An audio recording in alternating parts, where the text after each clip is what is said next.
Today we're talking about deep research. It is the AI god's gift to accountants. I'm so bullish on the applications that there are for deep research. Also, because it's a Q&A Friday, we got a new AI-enabled accounting ledger that just launched. We're going to be talking about digits and what they're doing now and how it's different than what they were doing before. A story about how accounting softwares, part of their growth strategy is to now look at acquiring accounting firms? What? And Ryan Lazanis, fellow accounting think person, just launched RyanBot, a paid chatbot that gives you access to his expertise. How do we feel about this? Have influencers gone too far? Come on in, let's talk about it.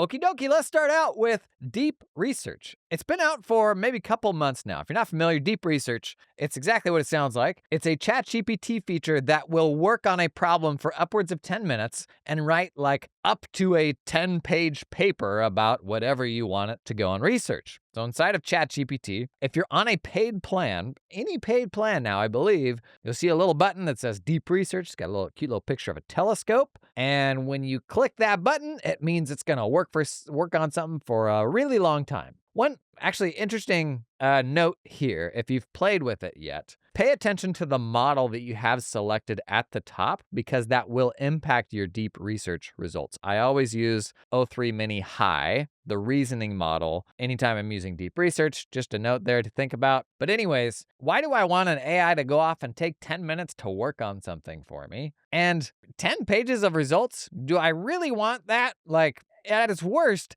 it can feel like you're grading AI's papers. And that's just a waste of time generating something just so that I can grade it. Here's the thing. Here's what I'm realizing about deep research is calling it deep research is awful branding. It is the wrong packaging for what that thing is. Because what it is the beginning of longer time horizon AIs, cutting AIs loose to work on a problem for you. It's like the very beginning of this. ChatGPT, like to date, it has been these quick ephemeral conversations where I want an answer as quickly as I can. It's a single stream of conversation. I'm talking with one AI having a back and forth the same way that you would with a human. But kind of the wild thing about where AI is headed is AI is not limited to this sort of single stream of consciousness that you and I are limited to. And I didn't totally get my head around this until I started seeing more examples of like 80 AI agents working on a problem at the same time. And it's like to see it visualized like on screen of all these agents interacting with different sites and kind of trying to do something together. It wasn't until I saw that I was like, oh, okay. That's actually what I'm competing with in the future. If I have this like survivalist me versus AI mindset right now of like, it's never going to replace me.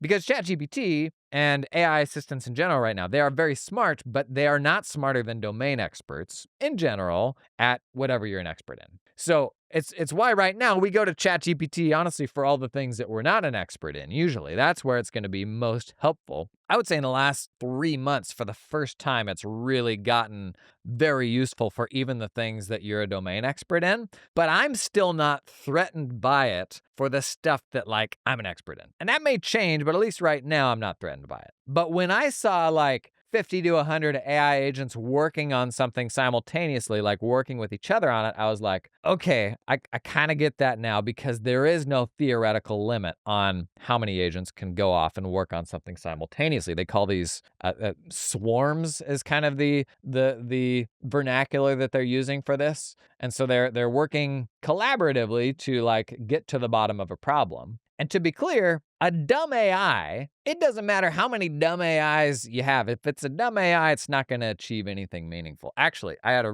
a joke about this in an upcoming video that I'm so proud of. It's something along the lines of talking about like dumb AIs and whether they're smart enough to actually do something if there's a bunch of them.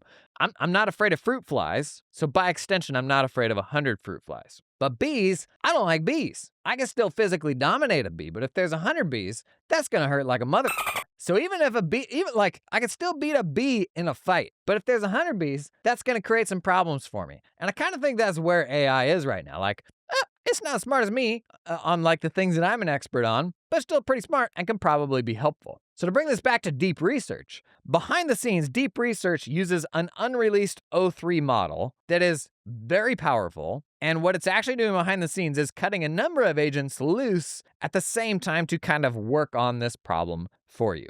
Another example of this, if you're plugged into the AI nerdosphere out there, a platform called Manus, Manus. It's gotten a ton of hype this last week. It's a Chinese company that released, it's an AI agent basically, and kind of looks like the next step, kind of an even more powerful AI agent than we've seen yet. It's only available in private beta. It is a Chinese company, so it's not super relevant to us. You know, even if you look at something like DeepSeek, which was a really, really big deal when they launched DeepSeek R1 because it was a super powerful open source model, unless you're going to run that model yourself, which you have to have massive server architecture to be able to do that. DeepSeek didn't impact how anybody in the Western world worked because you can't bolt a Chinese model into your Western company with how things are structured today. So similarly, this Manus AI agent, very, very cool. Not something you're going to be using in the near term, but what I hope it does, much like DeepSeek R1 did, is serve as a kick in the pants to Western companies to be like, keep shipping cool agent stuff. And deep research, at its core, it's a research agent. But that research framing, it makes us think that it is limited to just doing sort of like academic things or say tax research, when it can do so much more because it can work on anything that you give it. So that can be spreadsheets, that can be work paper files, it can be anything. And recently I did a video about how to do tax research with ChatGPT. We also did like a big feature roundup for ChatGPT maybe a month ago, and in those videos I stuck to, I don't think deep research is worth buying the $200 a month pro plan for. Because for a while, the only way that you could get this deep research feature was on the $200 a month ChatGPT plan. Well, the amazing news is the biggest AI headline of the last 30 days is that anybody on any paid plan gets limited research to deep research now. I think for most plans, you get 10 queries per month. That may go up over time. They've already increased how many you get access to on the pro plan from 100 to 120. So I'm hoping over time on those paid plans, you get access to more and more of those queries. Because man, if you use it like I do, they go really, really fast. But my justification for not leaning into deep research further in those videos is for basic tax research, it's too much. I don't like it. In fact, if all you're doing is basic tax research, I would say the best approach right now is just using the O3 Mini High model in your paid ChatGPT, enabling browsing, and then telling it where to go find the answers. So this is, 2024 IRS rules, only use information from the IRS website. And while that's not like deep diving into the code section and all that, like that's not 95% of tax research. It is just like, I can't remember that thing, or I got to put a couple ideas together. Like that's what most tax research is, not taking a different position to the IRS. So for work like that, deep research, it's not worthwhile. And so if all that I think that this feature is for research things, and I'm like, most of the time the research I'm doing is not that sweaty to justify me then having to read through this 10-page paper. Now, in practice, the outputs that it usually gives me, it's not 10 pages, it's like maybe 2 pages worth of text. But the way, way, way better way to use this stuff is for larger, meatier tasks that have to be grounded in a very specific thing. So I'll give you an example. I've got loads of transcripts from podcasts, from YouTube videos, and all that stuff. And oftentimes, I will do a little write-up based on what I said on a podcast. So we could take this podcast episode. I could take the transcript from YouTube. I can give it to Deep Research, and I will say, give me a 500-word LinkedIn post. And usually I'll give it an outline structure to follow that is a more engaging structure for a LinkedIn post. Like it needs to have a juicy hook at the beginning, and it needs to have 3 points that each lead into each other and like encourage the reader to read till the end. It's something, honestly, that we've used ChatGPT for a lot, but the quality of what you get from Deep Research now is so much better, and the adherence to the source materials you provide it is much, much, much better. And so honestly, for me, for the very first time ever, really, I'm actually starting to use AI for writing. And so most of the time, deep research is actually my first draft, and then I take it from there. I change it a ton. Sometimes I kind of get on a roll and I just like rewrite it from scratch practically. But that first draft is what gets me started, which is oftentimes the hardest part. And for anyone that has like that backing authoritative thing that you need it to stick to, that's where it's really, really valuable. And for you, what that probably looks like is meeting transcripts. The level of depth of work that it can do with meeting transcripts is now like on a whole other level. Like if you're trying to pull content ideas out of a meeting transcript, if you want to throw 10 meeting transcripts into it and say something like, I'm trying to get like synthesize the way that I advise into more of a framework. Like pull out the common themes from these different transcripts and help me to start developing that framework. That's a really big lift job that just a normal ChatGPT conversation can't handle. The O3 mini model can't handle. But deep research, it does that stuff really, really well. Even scripting YouTube videos now, I'm using it on every single YouTube video. I will pull in an initial outline because the way I script my YouTube videos is basically, here's the intro, which is kind of the hook. And then each of those beats, there may be like kind of 3 sections to that video. And every single one of them needs to create an open loop in the viewer's mind. So they're like, oh, I have to stick around because I want that resolution of that loop being closed. But before you close the first loop, you've opened another one. So you give closure on that first loop, but by the time you do, you've opened some other interesting thing that they're going to want to stick around for. And so when I plan out a video, I have to be able to think about what does the title and thumbnail look like? Is that because it only matters if somebody will click on it? And then I think, what are those juicy loops? And then I cut deep research loose with a whole bunch of source material, even past videos, even past podcasts and third-party stuff. I give it a whole bunch of source material and I say, develop this outline further. And it will, 4x the length of the outline by adding a whole bunch of relevant beats within the outline that I've already defined. It does that stuff really, really well. This episode is brought to you in part by the fine folks at Cloud Accountant Staffing who help you find talented accountants in the Philippines. One of the fastest growing trends in small firm running.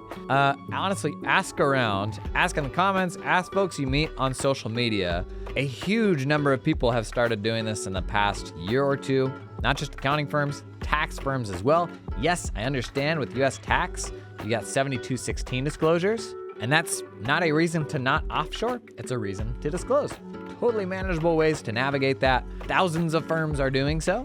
World's getting smaller. And honestly, it's never been harder to find folks that are excited about doing accountants onshore. Now, does this change how you build your org chart out a little bit? It does. But I was on a meeting with 22 other sub-$1 million firms, tax firms specifically. And the prompt was, what's the best thing you've done this year? A couple different people called out hiring in the Philippines for the first time, and they were super happy with the people that they'd found. Cloud Accountant Staffing's background, they were an accounting firm. They started hiring themselves, folks in the Philippines, hired some recruiters over there to do that directly, and now they help other firms do the same thing. Simple as that. If that's something you want to explore, have a conversation with them. You got nothing to lose. Learn more about Cloud Accountant Staffing down in the show notes. This episode is sponsored in part by Makers Hub. Hey, quick win opportunity for your clients that do any sort of accounts payable. Even if you don't do bill pay, send them to this podcast sponsor, Makers Hub. You've heard me talk about Makers Hub before. We've run several demos on the YouTube channel. Ooh, in fact, bonus points if you send your client one of my YouTube videos. Okay, this isn't your ad read, Jason. Makers Hub, they are leaning into AI vision models and large language models to enable an entirely different level of accounts payable automation. I've talked about this before. The single most disrupted part of the accounting profession right now, courtesy of AI, is accounts payable. And Makers Hub is a great snapshot of that done really well, really smartly. It's not one more platform to manage. It pushes all the data back into the QuickBooks file, so you still got a single source of truth. I have clients who this would have saved an unbelievable amount of time for, and this is when we were running best of breed tech 3 or 4 years ago for them. This would have taken that automation so much further. If you do bill pay as a service, you need to be looking at this because this totally changes your business model. But even if you don't, if you have clients that struggle with this, and a lot of them do, Have them check out MakersHub. Super smart folks behind that. You're going to see them out at a lot of accounting conferences this year. Learn more, check out the link down in the show notes. Now, another wildly powerful thing here is you can upload spreadsheets to Deep Research. Spreadsheets. And that opens like a whole can of worms of a tremendous number of things you can do with it. And to be clear, you could also do this with regular old ChatGPT. You can upload a spreadsheet and be like, hey, give me your insights on this or that. And the progression of that has been GPT-4, which was the model we got in March of 2023. At that point, I think shortly after that model came out, you were able to upload Excel files to ChatGPT for the first time. And if I would have a conversation with it about the Excel file, oftentimes it would be like, can you actually see the Excel file? Like what you're giving me, it is not very intelligent. The next model, 4.0, it was a little better, but there was still a lot of gaps and it was not particularly impressive.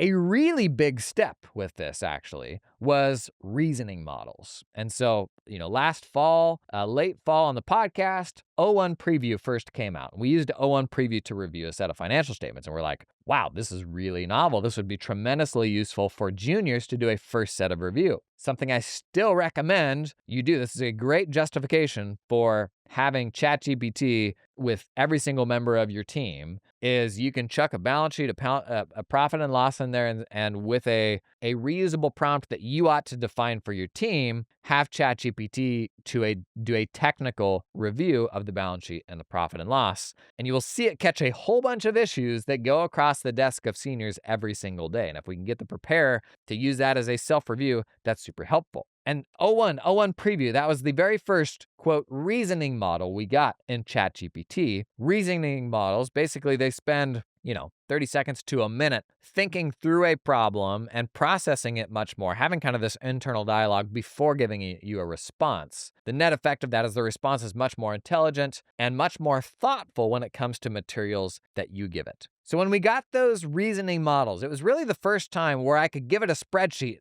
and it would give me actually a pretty darn intelligent response back. Now, the biggest thing to look out for here is still giving it more information than it needs. So going back to that last example, if I give it a balance sheet and a P&L and then the full general ledger detail, it's going to spend a whole bunch of time getting tripped up on the general ledger and being like, oh, I'm not sure that this transaction is actually reflected on the balance sheet. Because I know how the underlying accounting system works, I don't have any doubts about the GL report not matching the balance sheet report, and so I don't want it to waste time on that. So most of the time, I don't give it the general ledger report unless I want it to look into specific transactions, and then I'll give it part of the GL report. So you still have to navigate the issue of not giving it too much information or irrelevant information. The more irrelevant info I get it, the more distracted it will be, and the more it will take away from the points I actually want it to dig into. This took another step with the O3 mini model, which we got in the new year. Now O3 mini high, which is what the model's called in ChatGPT, just awful naming conventions. But O3 mini high is now the best way to do this in your ChatGPT. Upload a spreadsheet, have an interaction with it. And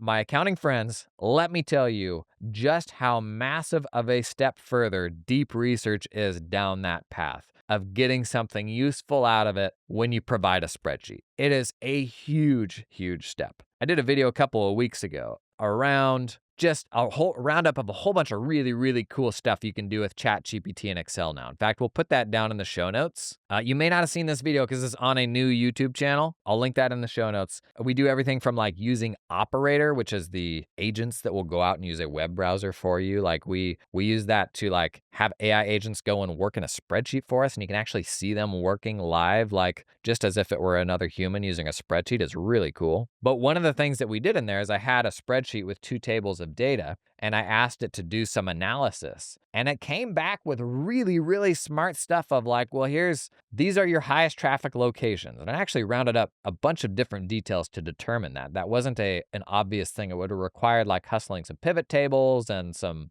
real thinking, but it came back with a long list of insights that were really, really good. And there's a world here where, if you're doing any sort of advisory around financial statements, this almost now for me has risen to the level of it's almost irresponsible not to use this if you're doing advisory on the performance of a company. It's that juicy. There's absolutely a world where every month, once the month end close is complete, this goes into Deep Research. and you give it specific instructions on how you want it to pull insights from all of this information. Now, there's like a very basic version of this where you're just raw dogging it, chucking it in deep research and just say, tell me what you know. There's a upgraded version of this. We're actually doing a whole video on this right now. There's an upgraded version of this where you have your own advising framework and you say, here is my advising framework, apply it to this. And so then it's like through your own lens, and the results of what it gives back is structured probably in a more helpful way to you. And then there's an even bigger brain version of this where you give it those two things and you give it the last 3 months transcripts from when you meet with the client to discuss their results. Then it's putting it through the context of the actual conversations you've had with the client.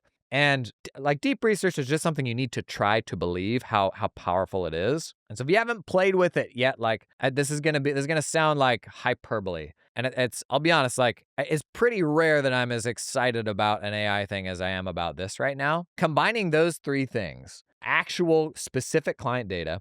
By the way, another argument for only using the team plan. Unfortunately, the team plan is still limited to 10 deep research queries a month, but it's the only plan where your prompts don't train the model. So use the team plan for this. That being said, actually, if your whole team is on the team plan, everybody gets 10 queries. So maybe think about how you distribute those. Anyways, if you think about how powerful that is, putting in their actual financial results, your advising framework, and actual meeting transcripts from when you talked with the client, the output it gives you, a 2-page like research summary that it'll take 5 to 15 minutes on. That is an unbelievably powerful starting point for how I'm going to advise the client that month. In fact, if it's me, that's how every single advising, like if I'm blocking out an hour or two to kind of put together some insights for an upcoming meeting with a client, that's how it starts every single time right now. Like it is that good. And that's coming from me, who would fall into the bucket of, one of those advising unicorns who can just sit back and shoot from the hip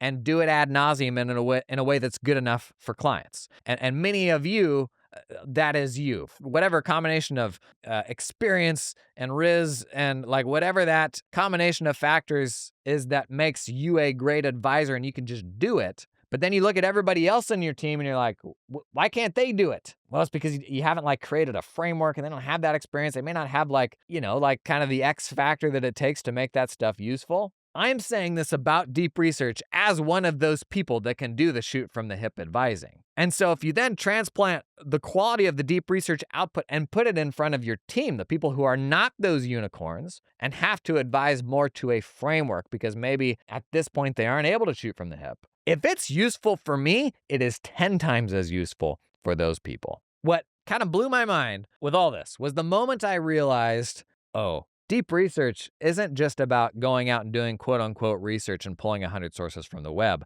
Deep research can also just be working through the pile of information that I just gave it and nothing else. And after doing a few tests, I was like, because we've had ChatGPT experiences before where you give it the spreadsheet and you're like, are you even looking at the spreadsheet? I don't believe you.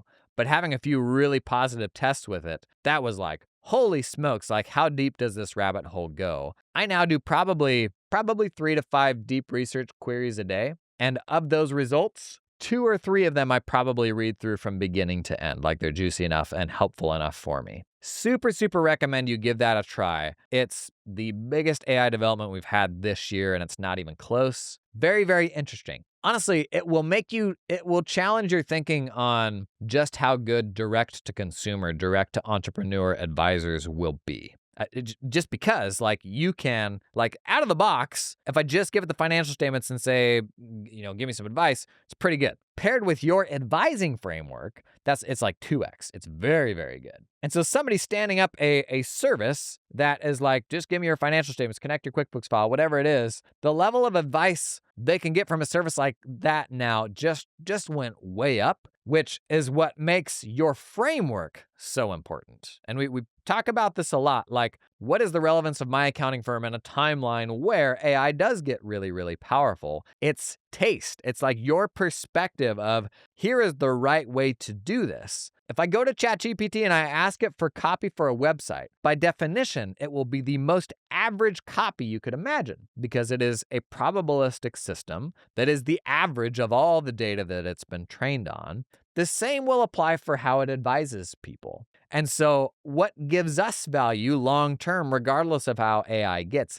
is our taste, is our perspective, and the framework that we channel AI through. Like, that is our value. And this is a great example right now of how out of the box, it's going to do advising pretty good. But paired with your framework, it's 5x as helpful for a specific type of entrepreneur. And like, gang, like it's here. Like it just landed. Like, go give it a play. Drop a comment here. I would love to hear your experience with it. What it does well today, what it doesn't do well today.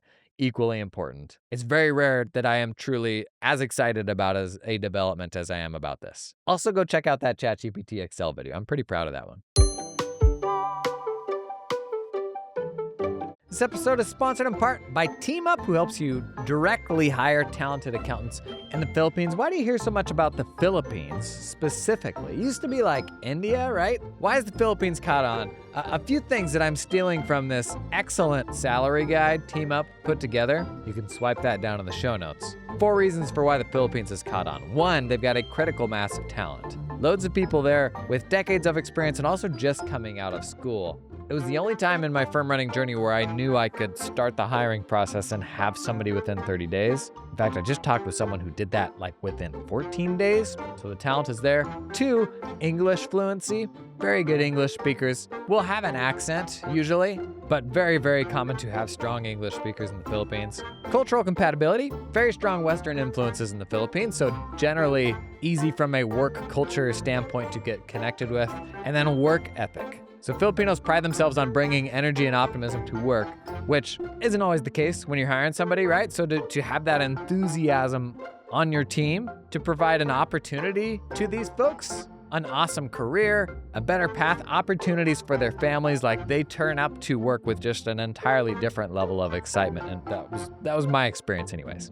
TeamUp's put together a great guide for how to get started with this stuff. Swipe that one down in the show notes. This episode is sponsored in part by the folks at Canopy. Canopy, the practice management system. I've spent a lot of time digging through PMs, trying to filter through the 43 PMs now that I believe are marketing to North American firms. As you probably know, Canopy is on my short list of recommended practice management systems. And nobody likes having any more tools than you absolutely need to have, right? That's why you start building your tech stack with the practice management system to let that do as many things as possible. And when it comes to all-in-oneers, it's pretty hard to beat Canopy. In fact, a couple years ago, we did this giant roundup of feature comparison of all the PMs on the market. Canopy may have actually had the most complete feature set of any PM out there. Now, that's not always the answer, right? Just more. But I can tell you, we're also pretty burned out of just like having to build these ridiculously big stacks. So having a PM behind your firm who has the mindset of, we want to try to pull everything that we can into one platform for you, and to know they're going to keep investing in that in the future, I can get behind that. I'm a big time tech nerd, but I also don't like playing software night janitor. So if I can get all that stuff in one place as much as possible, I want to do that. That's Canopy. To learn more about Canopy, check out the link down in the show notes. We're not done. There's more because it's a Q&A Friday. Digits has been around for a while. Digits had a big announcement video this last week saying they're launching the first, kind of AI first accounting ledger. And I love it. It's super cool. It's very exciting. I mean, I love that they're doing this. I don't know enough about the platform to know that I'm in love with the platform. Digits has been around for a while. They've done a bunch of things. They've got bill pay. They've got like quality assurance. They've got uncategorized expenses. They were this thing that kind of sits on top of your QuickBooks file. And it's pretty good. Like that, especially, I would say the strongest part of their product was probably the quality assurance product. They would like identify outliers and help you with classifications and that sort of thing. That doesn't necessarily mean you're going to be good at building an accounting ledger because what they've built to date, I know people that use it, but it definitely was far from like getting a whole ton of adoption from accounting firms. If you've used the Digits ledger stuff yet, man, drop a comment. Like, let us know how it's going. I think the thing that we can all agree is the ledger space just needs more competition. Like it's a lot of sort of legacy players, and it's a place where it's really easy. Like you've got some players with really big moats. Like QuickBooks moat in North America, or especially in the US, is that, quote, QuickBooks is synonymous with an accounting file. There's a lot of people that just, if they need to spin up an accounting file, they go to QuickBooks and they don't even realize there's anything else. they also have the advantage of the ecosystem.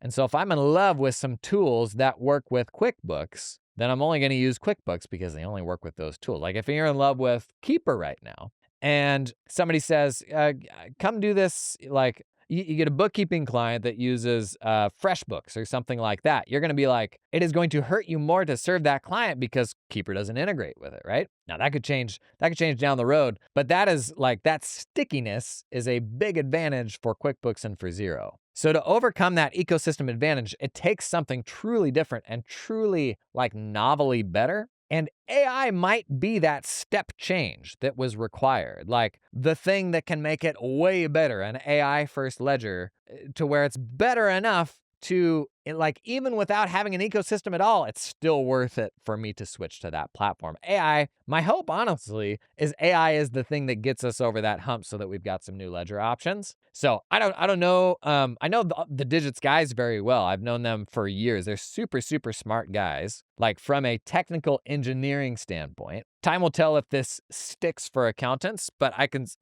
think we can all root them on because the ledger space just needs more competition, right? This was an interesting one. Somebody shared it with me via DM, so I won't share who shared it with me. It's a Wall Street Journal article that I'll link in the show notes about how venture capital is excited about investing in not just accounting software, but in accounting firms. And so there's some VCs whose sort of investment strategy right now is to invest in technology companies that are supporting accounting firms with the ultimate goal of then rolling up the accounting firms themselves, which, how to feel about that? I was actually talking with somebody that runs a software company in the accounting space one time that said there were users that had fears them stealing those firms' clients, that like the software company stealing those firms' clients. I'd never heard that before, and I'd never even thought of that being a thing, the notion that you would be afraid of a software company stealing your clients. I'm realizing now this almost sounds like a joke because it's kind of what Intuit has done. The context of this other software company, the software company is run by an accounting firm, and they had people coming in who would find out that this company also ran an accounting firm, and then they were afraid that they were going to like swoop their clients if they put them on their software platform. It's interesting. I like a lot of feelings from this. One, it's never been a better time than now to be an accounting firm owner. Like you're everything about what you're building, people want. PE is super interested. I still have major struggles with any sort of third-party exit. Like maybe I'm too connected to the people or not thinking capitalist enough or something like that. But even in my accounting firm, a 40-person firm, like I brought, I guess not every one of those team members in, but I brought a lot of them in, brought a lot of those clients in. For me, the business owner, to be like, I'm going to cash out. I'm going to get whatever X for selling this firm and then peace. We've all seen so many versions of that where the people that get hosed are the clients and the team. So like, I just have a lot of struggles with me getting all of these people to buy into me for my plan to ultimately bail on them, right? Which is ironic in a lot of ways because in my case, that's exactly what I did. I bailed on my firm to go and like focus on creating content for accounting firm owners. It was all done in as, smooth and tactful of a way as possible. But at the end of the day, a lot of my most fervent followers came to work for me at my firm, and then I left my firm. Because I'm like, gang, I'm really sorry, but running a firm, like, it's not the thing that's going to let me help the most people. So, like, I still struggle with any sort of like third-party sale. I get the upside to it. Like, I mean, you can do that all day and make a crap ton of money. It just burns some people in the process. And it may stand to, I don't know, complicate your relationship with your software vendors a little bit, right? Like, if you knew that was on the horizon, would that change how you interacted with them? I don't know that this is a thing, but, we've got so many practice management systems out there right now.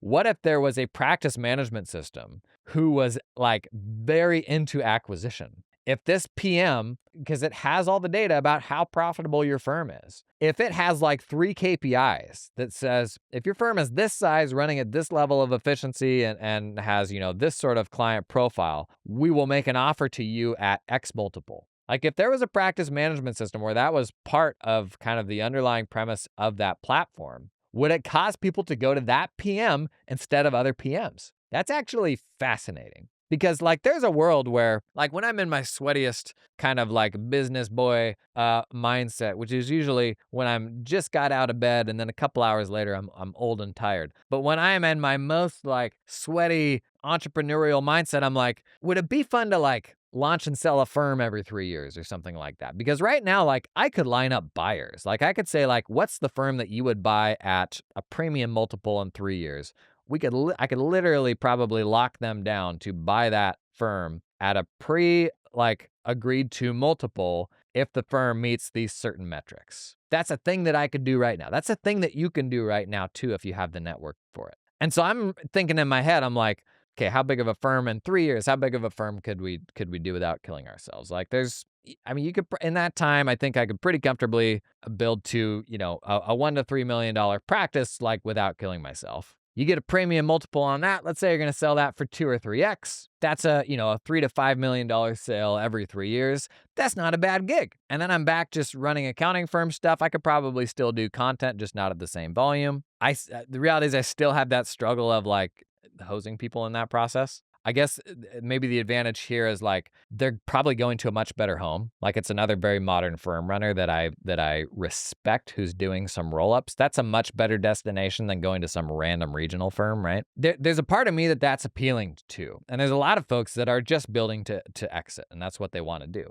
For those folks, a practice management system like that, you're absolutely going to go there, right? Maybe you can't get the best multiple from them as opposed to having a good network of other folks who will give you a better premium. But there's definitely an archetype of firm runner out there who that would be attractive to. So seeing the software and like the M&A stuff kind of starting to overlap will be very interesting to watch. Last one, Ryan Lozanis. Ryan Lozanis. In many ways, like in my mind, he was like the OG modern accounting firm influencer. Accounting has had thought leaders back to the beginning of time. But to me, Ryan was the first guy who's like, I'm an influencer and that's my business. And who was running an online first accounting firm, like in a very progressive way. It was a Canadian accounting firm, but those are accounting firms too, okay? What a sick burn. Ryan Lozanis launches RyanBot. Get 24/7 personalized coaching to scale your firm and reduce your workload for just $14 a month from my AI clone. Ryan, bless your heart, you are a more brave man than I. So this is a real thing. You can go buy it right now. We'll put a link in the show notes. In fact, go buy it. Like, kick the tires on. I'm fascinated to see what you think. What's interesting about this, and what's interesting about the medium in general? I think specifically what's interesting about RyanBot is it is built on his own framework, his playbooks for how to run a firm. So Ryan, like myself, runs an online community called Future Firm Accelerate. And I always tell people who are thinking about joining an accounting community, if you want the template for how to run an accounting firm, like a framework, like if you're like, can somebody just tell me how to do this? Ryan's community is the place to go. That's what Ryan does. That's not what I do. My community, what I do is more like a peer networking community where you're going to meet a whole bunch of other people like yourselves. You're going to make all these connections, and it is going to make it easier to find people to fire clients to find a recruiter to work with. Like just everything about running an accounting firm to me gets infinitely easier when you have an abundance of people you can just ask like, hey, who should I use for marketing? Who should I use for recruiting? And just always having those people on tap. That's what my community does. Ryan is like the framework guy to me.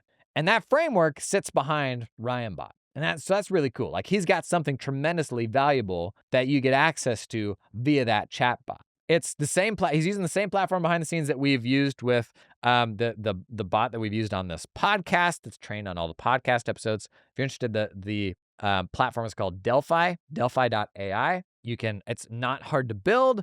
The hard thing and the valuable thing is the underlying context. So like it's something that absolutely you could develop for yourself, for your accounting firm, for your team to use even. What's interesting to me is just this medium of getting access to somebody or to expertise. The medium itself hasn't been normalized. Like that's almost the weirdest thing right now. Is the tech is good enough for this to actually be really useful? So like, the bot that we've got that has all the podcast episodes, like you can get some really valuable information out of that. Also, what's really useful is, at least in my case, it points to the context. It points to this is in this part of a podcast episode. And we like, to be clear, I haven't really shared this bot publicly so much. I've shared it in a few places because it actually kind of gets expensive to run. And there's been a part of me that's actually thought about, would I do this one day? Like exactly what Ryan's doing. I'm afraid to because it hasn't been normalized, right? But, if you look at this through your lens and your expertise, there's a tremendous number of things you could put behind a bot that would be really, really useful to clients. And you could see that because you're like, man, I get this question every single day. This would be valuable for folks. But the people on the other side of it, like people I don't know how excited they are to talk to a bot. And maybe it's because I've only talked with ChatGPT, which doesn't have a person behind it that I respect. And so maybe that's a different calculation. But I'm super fascinated. What is your gut reaction to this? If you don't know how to feel about like, go out and try. I mean, it's all $14 a month. What do you got to lose? I'm very curious to see what you think about this. Is it icky? Is it interesting? Is it the future? Is it something in between? Drop a comment. I would love to hear from you what you think about it. I'm not going to do the same thing anytime soon, but I actually love that Ryan has done this because it is a step to normalizing it. And it's also going to be really useful for a lot of people. Like it genuinely is. Again, I put a link to it down in the show notes. It's something that he shared on his LinkedIn, but I'm going to be really interested to see how that develops. Gang, thanks for being here. It is a great week to be an accountant. Never been a better time than now to run an accounting firm. Honestly, it is wild. You got any questions? Pop them down in the comments. Love doing these Q&A episodes every Friday. And thanks for coming and hanging.